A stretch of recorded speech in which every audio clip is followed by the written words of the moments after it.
Hello students, welcome. This is Vaishnavi Agrawal and we started a very new subject, Indian economy development. We started the first chapter of Indian economy development, Indian economy before the independence or pre-independence. हमारा ये second part है. First part में we understood कि actually में British कैसे आया था India के अंदर और उस टाइम उसने किस किस सेक्टर्स को इम्पैक्ट किया. From today and in the coming parts, we will cover each sector one by one and we will understand कि हर एक sector में backwardness और stagnant growth कैसे आई. So today in this second part, we are going to talk about agriculture backwardness and industrial backwardness जो किसके वजह से आई? British के वजह से इंडिया में आई. So let's get started. सबसे first agriculture backwardness. इंडिया में 75% पीपल किस चीज में थे? एग्रीकल्चर में थे. एग्रीकल्चर के अंदर 75% of the population was working. Agriculture में इतने सारे इश्यूज आए जिसकी वजह से क्या हुआ, जिसकी वजह से पूरा एग्रीकल्चर अच्छे से वर्क नहीं कर पा रहा था इंडिया में. क्या क्या इश्यूज आए? सबसे पहला इशू इंडियन एग्रीकल्चर में ये आया कि कोई भी मॉडर्न अपग्रेडेशन नहीं आया. सब कुछ ट्रेडिशनल यूज हो रहा था. Traditional manure, traditional seed, wooden carts, वही सब यूज हो रहा था. एग्जैक्टली कोई भी ऐसी चीज नहीं आई जैसे कि नए ट्रैक्टर्स आ गए हो या फर्टिलाइजर्स आ गए हो. मॉडर्न फार्मिंग बिल्कुल भी इंट्रोड्यूस नहीं करवाई ब्रिटिश ने, जिसकी वजह से क्या हुआ? सब कुछ क्या हो रहा था? पुराना ही यूज हो रहा था. Know modern techniques. अब अगर कोई मॉडर्न टेक्निक्स नहीं यूज करवाई हैं तो इससे क्या होगा? इससे पहली प्रॉब्लम क्या आएगी? प्रोडक्टिविटी की प्रॉब्लम आएगी. अगर हम उन्हीं पुरानी चीज़ों को यूज़ कर रहे हैं, सब आउटडेटेड यूज़ कर रहे हैं, पुरानी सीड्स यूज़ कर रहे हैं, तो हमारा प्रोडक्शन अच्छा होगा क्या? नहीं होगा. तो लो प्रोडक्शन का इशू आया इससे. अब आप मुझे बताओ, लो प्रोडक्शन तो हो गई, उसके अलावा मॉडर्न टेक्नोलॉजी नहीं यूज़ करने से और क्या दिक्कत आ सकती है? मॉडर्न टेक्नोलॉजी ऑफ फार्मिंग में एक बहुत मेजर टेक्नोलॉजी जो यूज़ होती है वो होती है इरिगेशन फैसिलिटीज़. अलग ट्यूबवेल्स यूज़ होना, डैम्स बनना, कैनल्स यूज़ होना, अंडरग्राउंड वाटर यूज़ होना, हर जगह से क्या होना? वाटर एक्सट्रैक्ट होना. अगर हमारे पास मॉडर्न टेक्निक्स ही नहीं है, मतलब हम वाटर कहाँ से लाएंगे? हमारा बहुत मेजर डिपेंडेंस किस पे होगा? मॉनसून पे होगा. कि मॉनसून की वजह से क्या हो जाए? अच्छी फसल हो जाए. अब यहाँ पे हमने क्या देखा कि कोई टेक्निक्स नहीं आई जिनकी वजह से हमारी प्रोडक्टिविटी ऑलरेडी कम थी, फिर पानी के लिए हम सिर्फ मॉनसून पे थे तो और कम हो गई. इतनी कम हो गई कि लोगों के पास खुद के खाने के लिए भी पैसे नहीं बचे. खुद के खाने के लिए भी फार्मर्स अनाज ग्रो नहीं कर पा रहे थे. ऐसे सिचुएशन में जब लोगों को खाना नहीं मिलेगा तो क्या दिक्कत आएगी इंडिया में? सबसे बड़ी दिक्कत आएगी स्टारवेशन की, फेमाइन की. बहुत बड़ी फेमाइन की इशू आएगी. इसी का एक एग्जाम्पल है बंगाल का फेमाइन जो 1943 में हुआ था. बंगाल फेमाइन इसी का एग्जाम्पल है कि लोगों के पास खाना नहीं बच रहा था, कोई प्रोडक्शन नहीं हो रहा था, तो क्या आ रही थी? पॉवर्टी आ रही थी, कहीं से पैसा नहीं आ रहा था. अब इस सिचुएशन में भी इन सब के बाद और क्या किया ब्रिटिश ने? ब्रिटिश ने एग्रीकल्चर में सबसे मेजर दिक्कत जो क्लियर की वो था जमींदारी सिस्टम. कौन बताएगा मुझे what is zamindari system? Zamindari system एक टैक्स लगाने का सिस्टम है. बहुत सारे सिस्टम्स आए हैं इसके अंदर. जमींदारी सिस्टम के अंदर अलग अलग स्टेट्स के लिए अलग अलग सिस्टम्स निकाले और अलग अलग सिस्टम्स का नाम है. उन सब का काम क्या था? हाई टैक्सेस लेना उनके लैंड पे. अब अपने इंडियन फार्मर के सिचुएशन में थे. इंडियन फार्मर्स के पास जो लैंड है वो अच्छा प्रोडक्शन नहीं दे रही है क्योंकि वो सारी पुरानी चीज़ें यूज़ कर रहे हैं. इरिगेशन नहीं है तो सिर्फ बारिश की वजह से रुके हुए हैं. इतनी भी फसल नहीं कर पा रहे हैं कि अपनी फैमिली को ही खाना खिला पाएं और पॉवर्टी से और भूकंप से भूख से मर बच पाएं. इतनी बुरी कंडीशन में भी क्या करना पड़ रहा है? ग्रो तो करना पड़ेगा. करेंगे ही नहीं तो जिएंगे कैसे? तो उनको ग्रो करने के लिए क्या करना पड़ रहा है? ग्रो करने के लिए उनको बहुत मेहनत करनी पड़ी है, जिसके ऊपर से ब्रिटिश ने क्या किया? जमींदारी किया. रेंट भी दो उस लैंड का. अब जब उनके पास पैसा ही नहीं आ रहा है तो वो रेंट कहाँ से देंगे? वो अलग अलग जगह से पैसे बोरो करेंगे, बोरो करके रेंट देंगे. अगर कभी वो बोरो जो डेट आई है उनके ऊपर वो नहीं हो पाई तो क्या होगा? वो डेट अगर नहीं हो पाई तो उनका जो लैंड होगा वो क्या करेंगे? ब्रिटिशर्स ले लेंगे. जमींदार सिस्टम उस लैंड को ले लेंगे. और अब वो क्या होंगे? अनएम्प्लॉयड तो थे ही, कुछ काम आ नहीं रहा था, अब उससे वो लैंडलेस भी बन जाएंगे. कोई दिक्कत? पूरी कहानी समझ आई? बिल्कुल स्टोरी की तरह समझ आया? Now we will see it through the slides. ठीक है, सबसे पहले डोमिनेंस ऑफ ट्रेडिशनल मेथड। जो ट्रेडिशनल मेथड थे, let me change the colour first. Dominance of traditional method, जो भी ट्रेडिशनल मेथड्स यूज हो रहे थे उन्हीं को यूज किया, कोई मॉडर्न चीज नहीं आई। Farmers use primitive tools, wooden plough, bullock carts, etc. There was no use of modern technology. Modern tech का कोई यूज नहीं था। Like tractors, fertilisers, irrigation system, ये सब कुछ भी नहीं था। Low crop yield per hectare due to lack of innovation, क्योंकि कोई नई चीज नहीं थी, हमारी प्रोडक्टिविटी कम हो गई। इसके ऊपर से क्या हुआ, इसके ऊपर से लैंड रेवेन्यू सिस्टम ने क्या किया, सबसे ज्यादा परेशान किया। लैंड रेवेन्यू सिस्टम के अंदर अलग अलग लैंड्स पे, अलग अलग स्टेट्स पे अलग अलग टैक्सेस ब्रिटिशर्स क्या करते थे, लेते थे। जमींदारी सिस्टम, ये ब्रिटिश ने किया था टू इंश्योर रेगुलर रेवेन्यू, कि उनके पास रेगुलरली टैक्स आता रहे। जमींदारी सिस्टम कहाँ लगा था, बंगाल और बिहार में लगा था। कहाँ लगा था, जमींदारी सिस्टम लगा था वेस्ट बंगाल और बिहार, वेस्ट बंगाल और बिहार, बंगाल और बिहार में लगा था। Zamindari collected taxes often exploit peasant, जमींदार क्या करते थे, टैक्सेस लेते थे, मिडिल मैन होते थे ये लोग, और बहुत टॉर्चर करते थे फार्मर्स को। ऐसी जमींदारी जैसा दूसरा सिस्टम था रोतवारी सिस्टम, जो कि मद्रास और बॉम्बे में लगा था। कहाँ लगा था, मद्रास और मुंबई में लगा था। इसका भी सेम काम था, farmers pay directly to the British but faced high taxes. Zamindari system में मिडिल मैन था, पर यहाँ पे बॉम्बे और मद्रास में क्या होता था, वो डायरेक्टली ब्रिटिश को देते थे, पर बहुत लंबे लंबे टैक्सेस देते थे। थर्ड इज महलवारी सिस्टम, ये पंजाब और उत्तर प्रदेश में लगा था। पूरे विलेज से टैक्स लिया जाता था, कोई दिक्कत, कोई लैंडलेस हो, कोई कुछ हो, टैक्स सब देते थे। इस हालत में क्या हुआ कि प्रोडक्शन नहीं है और टैक्सेस हमने इतने ज्यादा लगा लिए, तो इससे क्या हुआ, pageants were overburden with taxes, उनके पास बहुत टैक्सेस हो गए, क्योंकि वो कमा तो कुछ रहे नहीं थे। Often had to take loans of high interest rate, तो उनको क्या करना पड़ा, मनी लेंडर्स से लोन लेना पड़ा। और मनी लेंडर्स बहुत इंटरेस्ट रेट में क्या दिए, उनको लोन दिए, जिसकी वजह से इंडेटनेस और लैंडलेसनेस दोनों ही आई, और बहुत क्रिटिकल सिचुएशन में काफी सारे हमारे फार्मर्स ने सुसाइड भी किया। Very clear. फिर हमने क्या इशू देखा कि प्रोडक्टिविटी बहुत कम थी। ऑफ कोर्स, क्यों, क्योंकि हमारे पास कोई भी चीज़ नहीं थी, हमारे पास no irrigation facilities, no crop rotation, या फिर सॉइल इंप्रूवमेंट के लिए हम फर्टिलाइजर्स यूज कर रहे हैं, पेस्टिसाइड जैसा कुछ भी नहीं, तो और सिर्फ पुअर क्वालिटी की सीड्स यूज कर रहे थे, हाई यील्ड वेराइटी सीड्स नहीं यूज कर रहे थे, इसलिए हमारी प्रोडक्टिविटी भी सिचुएशन में कम थी। हाई डिपेंडेंस ऑन मानसून, क्योंकि इरिगेशन फैसिलिटीज नहीं थी, क्या था, मानसून में बहुत डिपेंडेंस था। Most of Indian agriculture was rain fade and monsoon dependent. सबसे ज्यादा इंडियन कल्चर किस पे था, रेन फेड था। बारिश के बिना हमारी फसल नहीं उग सकती।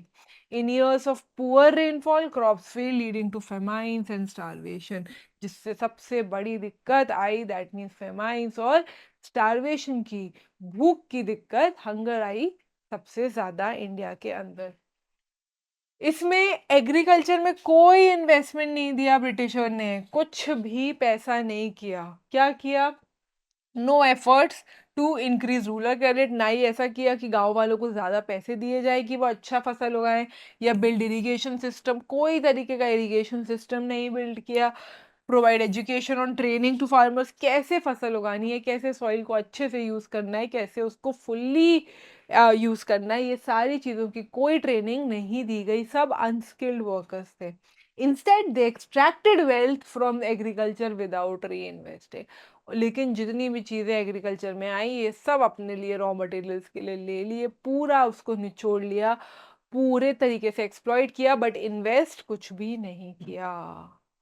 ओके, कॉमर्शियलाइजेशन ऑफ एग्रीकल्चर, इसमें क्या हुआ, इसमें इन्होंने बोला कि तुम वीट, गेहूं ये सब छोड़ो, हमें कॉटन चाहिए, जूट चाहिए, हमें जो चीजें चाहिए आप वो उगाओ, क्योंकि हमें वो माल क्या करना है, ब्रिटिश भेजना है। पूरे एग्रीकल्चर को इन्होंने इस काम में लगा दिया कि वो कौन सा माल है जो कि इनको ब्रिटिश भेजना है।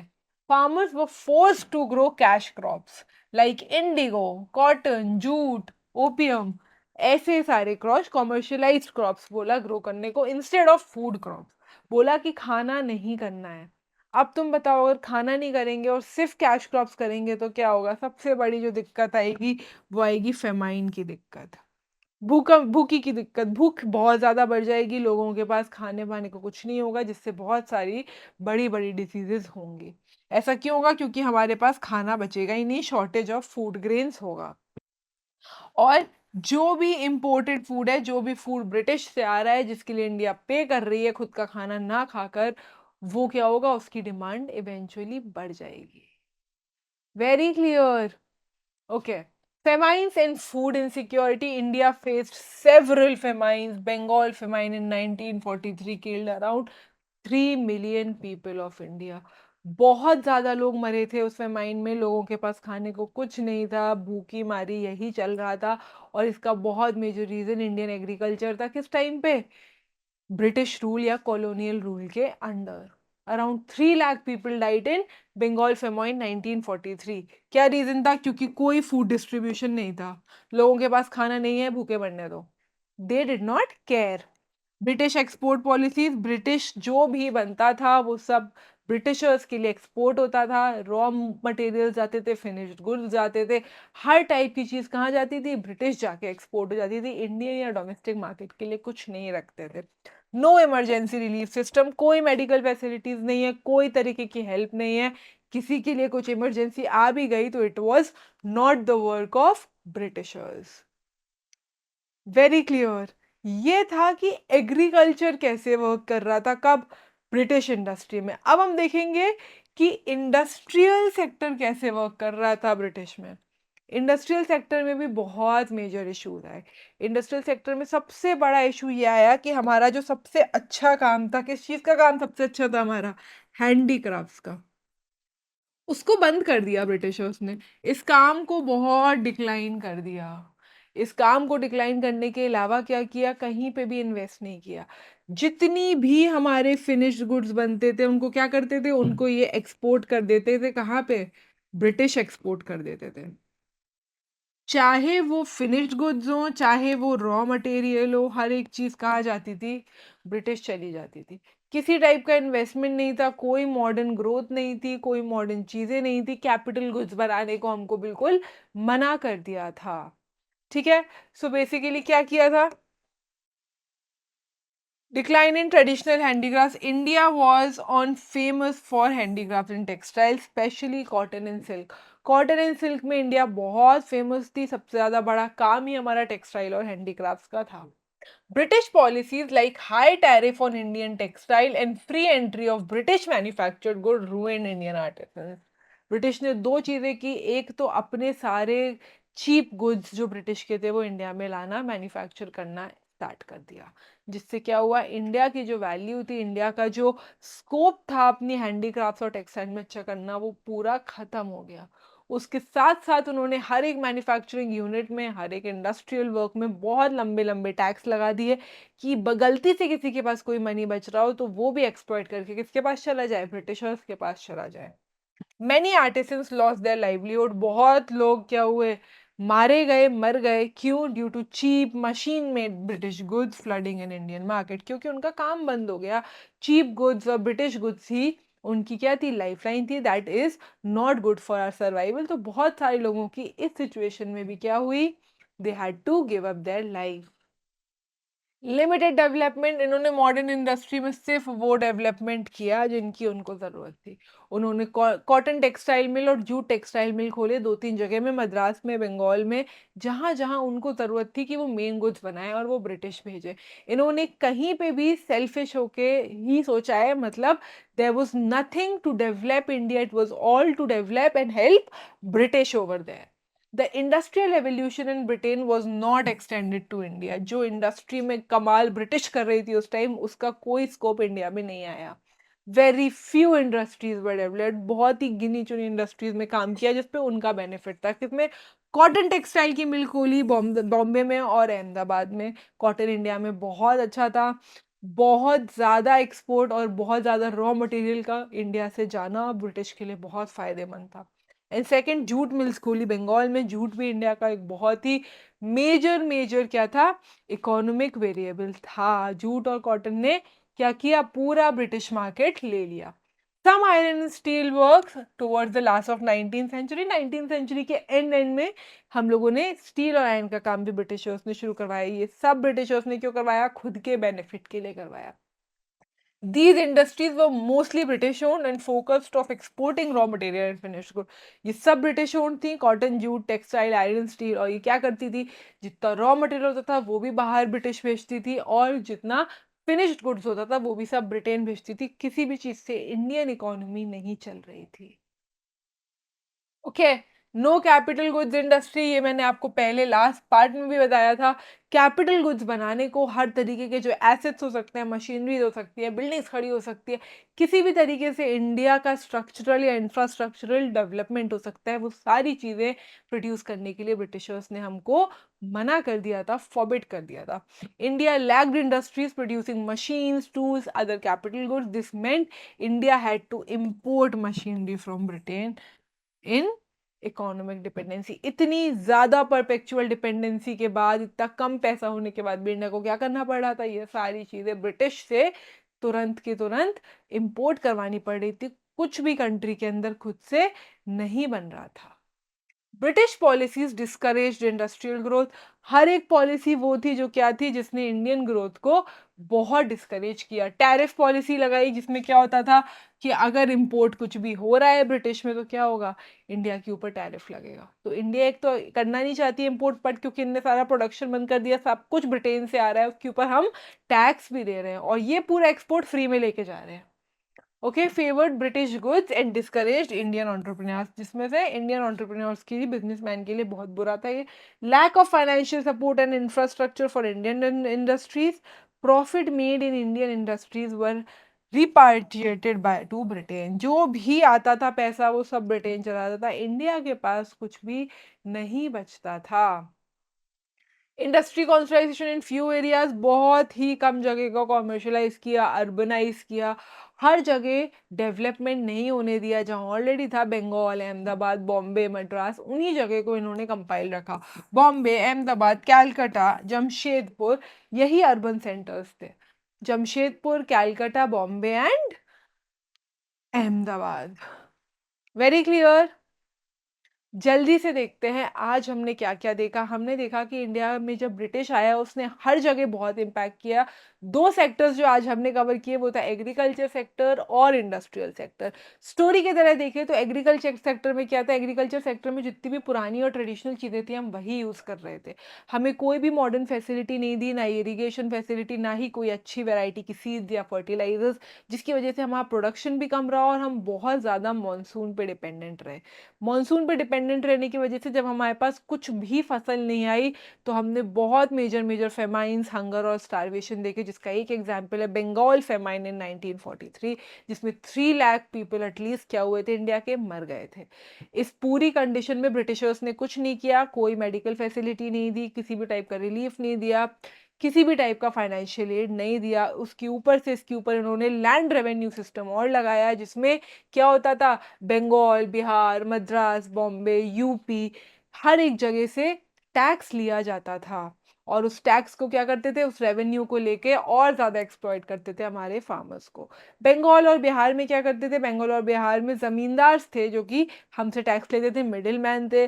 बट बॉम्बे और मद्रास में डायरेक्टली वो टैक्स ब्रिटिशर्स को जाता था, पर बहुत ज़्यादा टैक्स होता था। और यूपी में क्या होता था? पूरे ही विलेज से टैक्स लिया जाता था। इन सब के बाद इंडिया में बहुत सारे लोग मरे, बहुत लोग लैंडलेस हो गए, क्योंकि उनको डेट पे आना पड़ता था और डेट नहीं चुका पाते थे तो उनकी लैंड ब्रिटिशर्स ले लेते थे।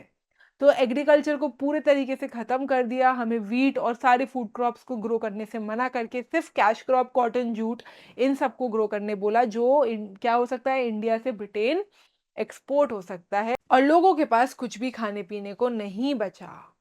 सेम जब हमने इंडस्ट्री देखा तो इंडस्ट्री में उन्होंने कोई भी टाइप का मॉडर्नाइजेशन नहीं किया, जैसे जो इंडस्ट्री चल रही थी वैसे ही चली। हैंडीक्राफ्ट, टेक्सटाइल जैसी बड़ी बड़ी इंडस्ट्रीज बंद कर दी।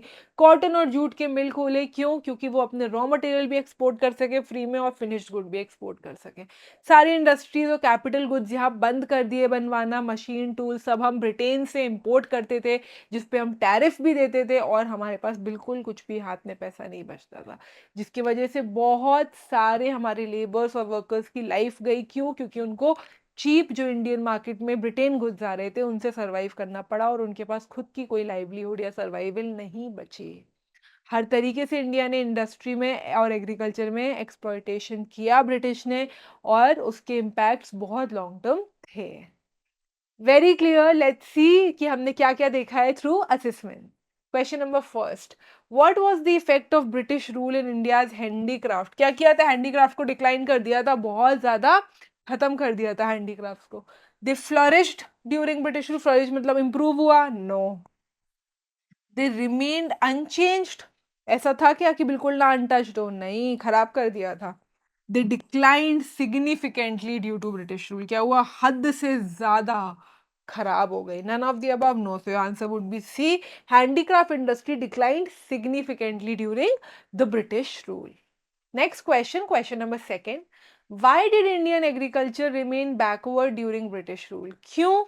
क्योंकि हमारे पास कोई मॉडर्न टेक्निक नहीं थी, हमारे पास इरिगेशन, कोई अच्छे फर्टिलाइजर्स, कोई सीड्स नहीं थे, कोई भी अच्छी मशीनरीज नहीं थी।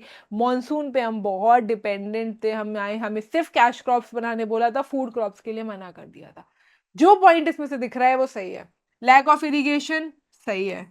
Lack of modern technology again सही है। Colonial exploitation and lack of investment, reinvest कुछ नहीं करते थे, जो आता था वो ले जाते थे, तो ये भी सही है। All of the above, yes, तो answer would be D, all of the above are correct. Next question, question number third, what was the impact of British land revenue policy on agriculture? Land revenue policy से क्या हुआ था? Indebtedness आई थी, लैंडलेसनेस आई थी। क्यों? क्योंकि लोग इतना सारा बोरो कर लेते, बेचारे वो पे नहीं कर पाते थे। It led to agriculture growth, growth हुई थी क्या एग्रीकल्चर की? उससे नहीं, एग्रीकल्चर डूब गया था।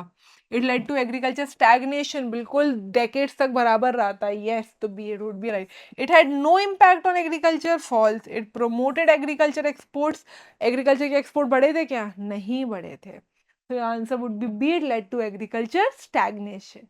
Let's see the next question. Why did the British government not invest in Indian industries? Indian industries में उन्होंने क्यों नहीं किया था? क्योंकि उनका काम था खुद का बेनिफिट निकालना, उसके अलावा कुछ भी नहीं।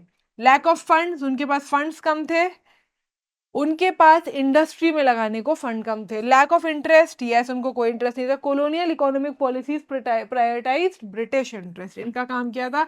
ब्रिटिश देखना। ऑल ऑफ द अबव, क्या होगा इसका आंसर? बहुत सारे बच्चों को लगेगा कि इसका आंसर क्या है? ऑल ऑफ द अबव, क्योंकि लैक ऑफ इंटरेस्ट भी सही है। ओके, बट यहाँ पे जो मेन रीजन था वो क्या था? कि उनको सिर्फ ब्रिटिश डेवलपमेंट देखना था। तो लैक ऑफ फंड्स तो गलत है, बहुत पैसा था ब्रिटिश के पास, वो यहाँ पे इंटरेस्टेड नहीं थे लगाने को, ये बात सच है। बट मेन रीजन जो था जिसकी वजह से वो इंडस्ट्री में नहीं आ जाते थे, वो क्या था? कि जो इकोनॉमिक पॉलिसीज है उनको सिर्फ ब्रिटिश इंटरेस्ट से मतलब है। So your answer would be C, colonial economic policies prioritize British interest. It won't be D, it won't be all of the above or B. Do not get confused, थोड़ा सा tricky है, read the अच्छे से और eliminate करो options, so it will be easier. Okay, this was all for today. I hope you understood it. In the next part, we will cover more sectors that were exploited through British rule. Okay, I hope you understood it. Thank you so much.